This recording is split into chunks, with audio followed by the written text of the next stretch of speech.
हर हर महादेव। जय श्री राम। जय हिंदू राष्ट्र। जयदेव सेना। ब्रिजभूषण सैनी, राष्ट्रीय अध्यक्ष देवसेना। मित्रों, आज का विषय है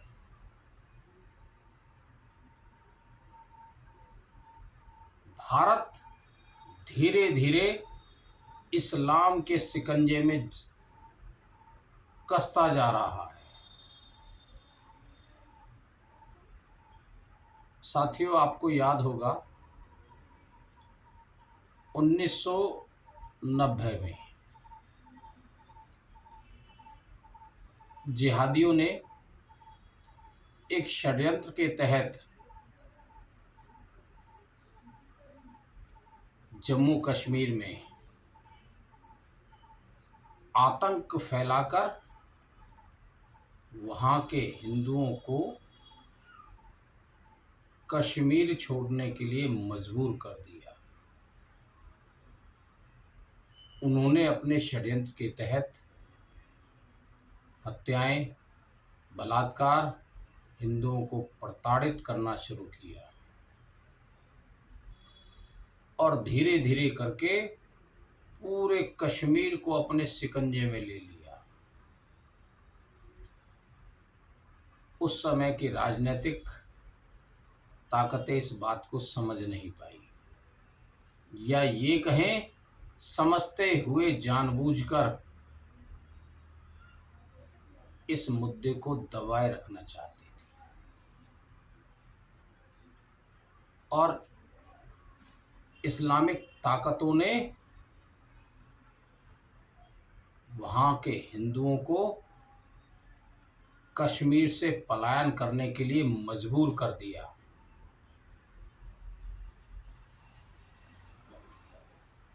और 1990 में कश्मीर पूरी तरह से हिंदू विहीन हो गया।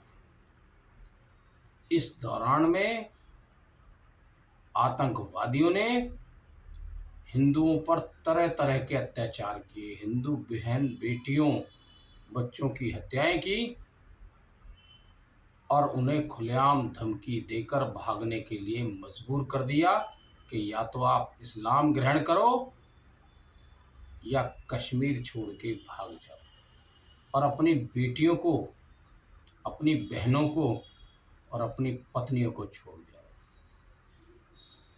मित्रों, ये इतनी दुखद घटना थी। उस समय का एक भी नेता, एक भी उच्च पद अधिकारी, प्रशासनिक तंत्र और पूरी व्यवस्था ने इस पर कोई टिप्पणी कर इसे रोकने का प्रयास नहीं किया।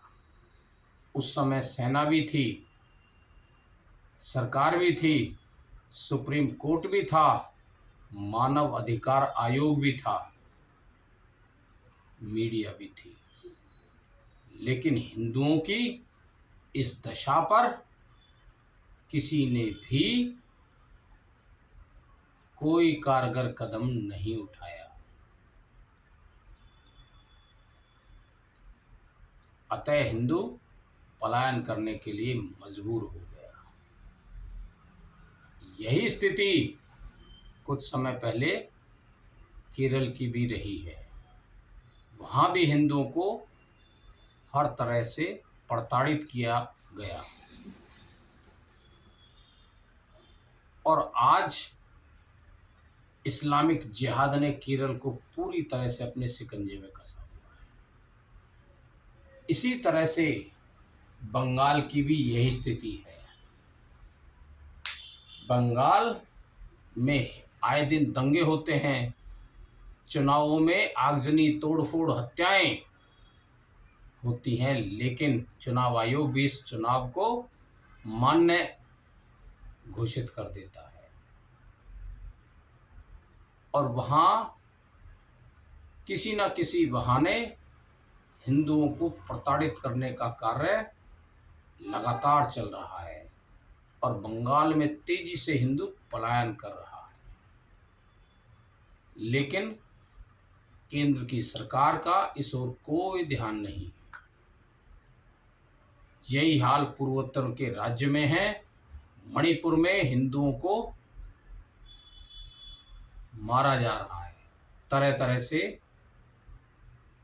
आगजनी, तोड़फोड़, रेप आदि घटनाएं हो रही हैं।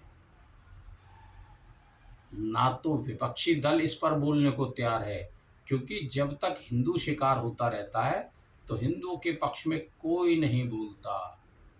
और बीजेपी सरकार में रहते हुए भी हिंदुओं के हितों की अनदेखी करती है। अब आने वाला समय दिल्ली में भी यही होने जा रहा है, क्योंकि केजरीवाल सरकार ममता के नक्शे कदम पर चल रहा है। बहुत तेजी से रोहिंग्या और बांग्लादेशियों को दिल्ली में बसाया जा रहा है।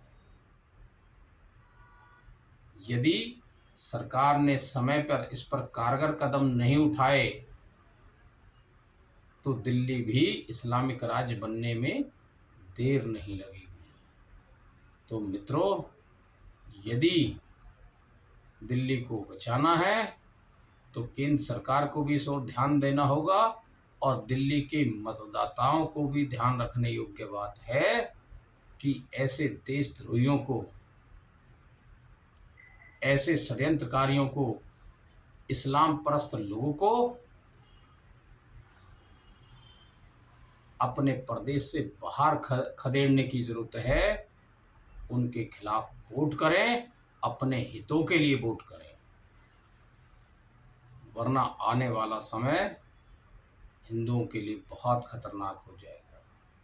मित्रों, आप सभी सुरक्षित रहें, सावधान रहें, जागरूक रहें और एक अच्छे नागरिक का कर्तव्य निभाते हुए अपने समाज की, अपने राष्ट्र की, अपने धर्म की रक्षा के लिए सजग रहे। धन्यवाद, बहुत बहुत धन्यवाद। जय हिंद, जय भारत, जय हिंदू राष्ट्र।